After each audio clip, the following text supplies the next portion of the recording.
Man, y'all would be proud of your boy.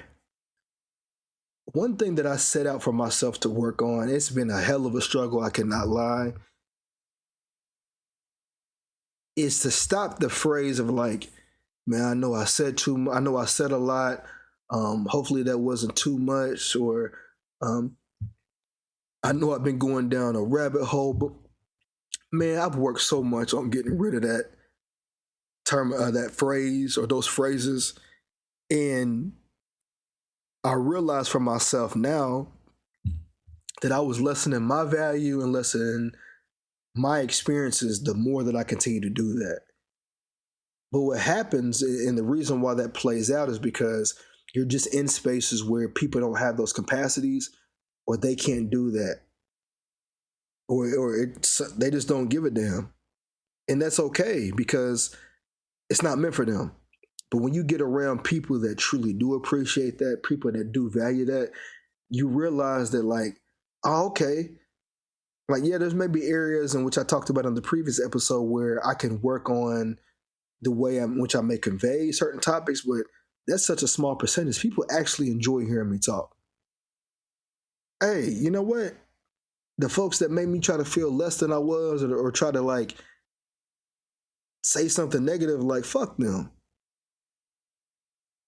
They ain't shit anyways. Wow, because I got a couple people over here that was just on that bullshit, but then I got 10, 12 people over here that's like, man, I wish you would do voiceovers.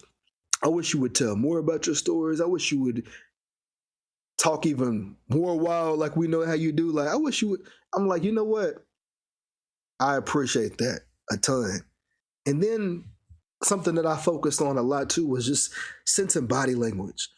You know, a big area of focus for me in my 20s was, let me get off my phone more.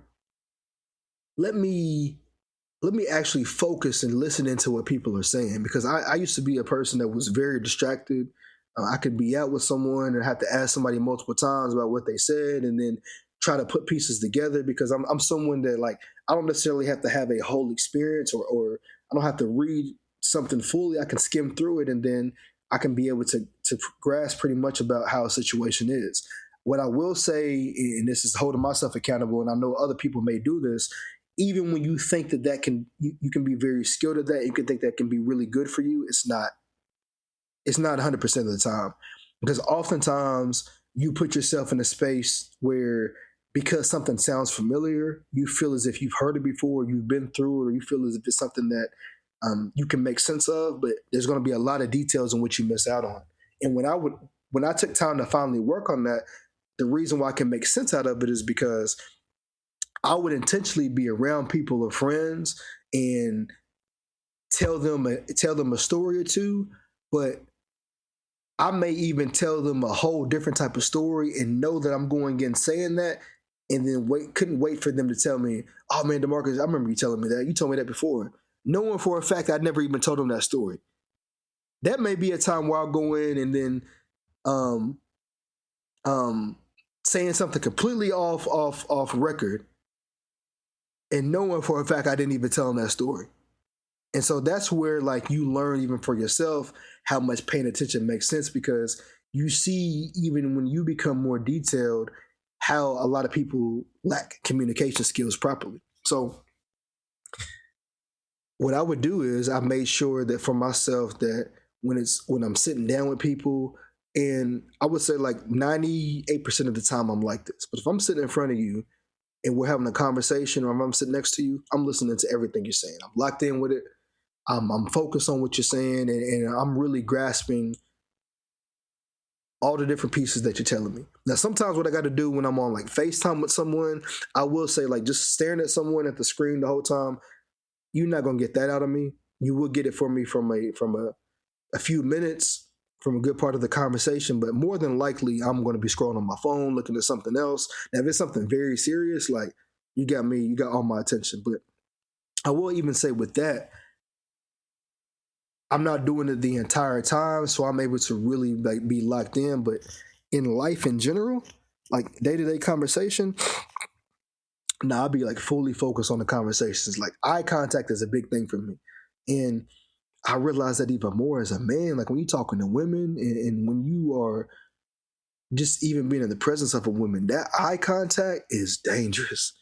And that's one aspect of my life. Like there's so many attributes that women have told me that they loved about me that I didn't even understand as a younger man, because all the time the things that are emphasized is just about like abs, or just about like, oh, this person look good, they look fine, the facial structure. But when you got women that tell about the specific details of the facial structure, certain attributes that just turn them on, you're like, oh, okay, this is different. So when I've heard women tell me like, oh my God, DeMarcus, I can't, like, you keep looking at me, the eye contact is just like it's doing something to me. Like, why you keep looking at me like that? Like, DeMarcus, oh my God, like, it's like, why are you looking? Like, well, what are you doing? And it's not the what are you doing like on some weird shit. It's just like, DeMarcus, your eyes are dangerous. And I'm like, well, I never even knew that. But I got told this even before, like, I really started really emphasizing about me listening to folks. And so when I learned for myself that I wanted people to hear me out and I wanted people to really focus on the messages that I was spilling out, I said, I got to do that. But then I really realized that whenever I was sitting down, if it was dating women and just listening to their perspectives, because a lot of women have some very interesting perspectives, or many women that I've come across have had interesting perspectives, and they've been able to shed light on a lot of areas in life that I found like exciting. So I love to sit back and listen. But that eye contact, I'm telling you, it's like I'm a person where I can get lost in conversation. I can get lost in the presence, especially if I'm out dating. Like if I find a woman that I'm really into, like I'm really listening to everything she's talking about, because as a guy that I would say is sapiosexual, like personality is key for me. Conversation and being able to find alignment and shared interests and activities, that's the most valuable thing to me. Like she obviously got to be fine and she got to look fire, but like the conversation, me feeling like excited to talk to you, like that's got to be key for me. But I don't want to get too far into that.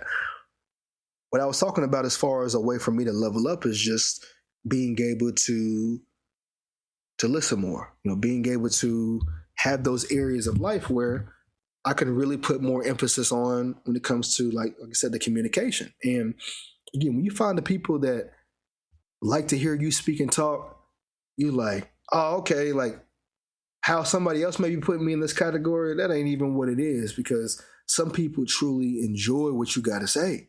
And as you continue to evolve, your stories will have more meaning and value to it, because from where you were, you'll be able to level up, and then you'll be able to speak about that story or element times 2 or 3. So that's something that I've been working on. And you see, even for a second here, I had to go back and pause the video or stop the video and go back to the beginning and say, okay, where was I more so moving with the conversation?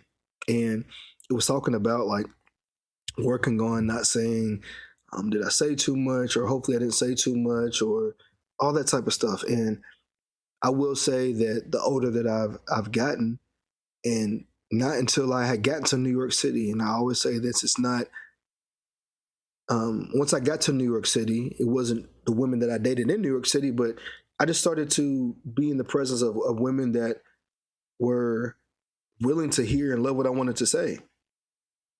Like it came across that even women that didn't live in NYC were like, hey, I'm just excited to listen to what you got to say, DeMarcus. And that would be like cool guys that was just like, hey, like, man, you got an interesting story. But I say that because even like the friends and stuff that I have now, like you realize more. And I feel like it may be because of people maturing and because they're going through their own life experiences, that when you are someone that people actually do fuck with, like they're willing to hear your stories. And when you're continuing to evolve, people want to hear that more, because they're like, wow, how is this person navigating in these different type of ways? Especially when you can look at how a lot of other people are moving, and they're moving off a cloud and moving off of ego. So I realized for myself, as I continue to be able to share my stories, it probably does hit different because you're not at the same space or same level as everybody else was. Because when you're growing up, everybody's in high school. Then people go to college. Everybody's in college. Everybody's trying to figure it out. Then maybe a few years after college, like people doing their own things, but like folks are looking at it as who's the most successful, who's making the big dollars, who's on the big stages. And so oftentimes, like until you may have a few more years of experience, maybe like your mid-20s going into your later 20s, you may not have where life has kind of hit you to understand that like stuff ain't really what people make it seem.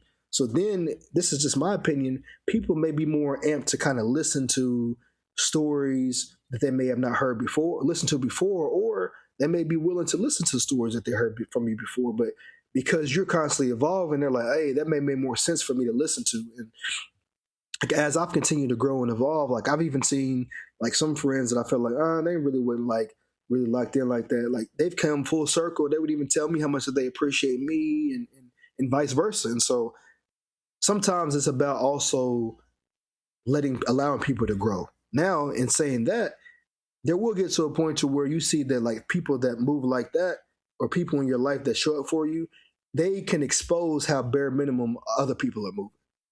So you can have people that's like locked in, calling you, tapping in with you all the time, but some of those ones that actually like tap in with you for real and they're willing to listen to what you got to say and vice versa, they're exposing a lot of the other ones that ain't putting in as much time. And some of the other people can, in a sense, be doing more at scale from a quantity standpoint, but the quality and the value that you get from a lot of people makes it so much different. And I realized that. I realized that with a lot of folks, proximity and things of that sort is the only reason why there was, what I thought was depth. But then I realized people that weren't even in my presence, the depth that we could have in a small amount of time that we get to speak to each other was way more valuable than I would get from somebody else in a year. And so those folks that I'm speaking about that allowed me to get the more depth, and I haven't spoke to them, I didn't have as much time to speak to them, it was also the folks that allowed me to show up as me and vice versa. I was excited to hear what they're talking about because each and every time we converse, there was a way in which they were leveling up. They're always growing and evolving. And then the conversations, it doesn't even have to be where you have to kind of like pick something out of them because they're so excited to share their wins. And even at times when they have failures, it's such a exciting way to hear about somebody's failure because you're like, damn, you actually tried. Like, you got out of your comfort zone. That's why you failed. It wasn't because you were just sitting around not doing nothing. So that's exciting as well. When you can sit back with people and like, even through like a tough or tragic type of situation, you can talk about how you've grown and evolved. Many people shy away from that. So the ones that you're able to do that with, those are the ones where they're not going to make you feel as if you're talking too much. Like the other day I was speaking with my lady Kim that like we worked at a previous company together and I was telling y'all like she operates a brand called Bougie Fluff. We ain't got a chance to catch up in a minute. And we were literally sitting there like both at certain points saying something for like 5 to 10 minutes straight. And it's not about like, hey, you speaking too long or whatever, because when I'm speaking to Kim, she was literally telling me when she was going to get her brand going last year. Literally when we had even worked together at Checker, we didn't even get a chance to connect. So the fact that we're able to do that after we both start working someplace, and she's way older than me. I'm not saying in that type of way, but she's older than me, and that she has like a lot of experience as far as just like in corporate, in entrepreneurship, and everything. The fact you can even come together and have a conversation about that makes it super, super dope. You know what I'm saying? Like, she's incredibly dope. You know what I'm saying? Like, how she even lives life, like, it's flawless. Like, age ain't, I don't even know how old Kim is, but I know like she has a daughter and she's she's been in her roles and stuff for multiple years. I'm sure that she's probably like maybe closer to my parents' age, but she don't even move like that. Like, she be living life, she be outside, like she be hip to new stuff and all that. So in the same breath, age is not no factor at all, because you'll come into contact with folks that like, as they're evolving, you're evolving too, but the depth for which they talk about makes so much sense to have those type of conversations. And I just love stuff like that. Like, when I'm talking to people, age don't even be, like, there may be times where we're talking about certain topics and conversations, and then obviously you can kind of depict where the age is and where it isn't. But like, in this example that I even said, like, when you think about just dopeness and you think about people just coming together with creative ideas and being able to provide for their family and being able to just experience the fuck out of life. Like all that other stuff don't even make sense. So even people that are so like surface level and how they communicate, like that's cool in some instances, but the folks that I rock with, like there's so much depth, and these are folks from all ages. Folks that are 20, 30 years older than me, folks that's a couple years younger, folks that are a few years older. Like there's so much depth to where the stuff that don't make sense ain't even talked about. Everybody's evolving. So if you're in a space to where you feel like people ain't really like hearing you out like that, and you feel like you have a lot to say, like you're around the wrong people. And continue to put yourself out there in different spaces. Allow yourself to do something that's maybe something that you typically wouldn't do. Go to an event, speak to somebody you typically wouldn't, and allow that to be a place to shine. And that's where it shined for me. So, yeah, I said I was going to make this short. I want to promise to make it short for myself because, like, I know I can get on my rambles, but I'll do another episode on just growing involved and networking with people. And I'll even kind of speak about that when I talk about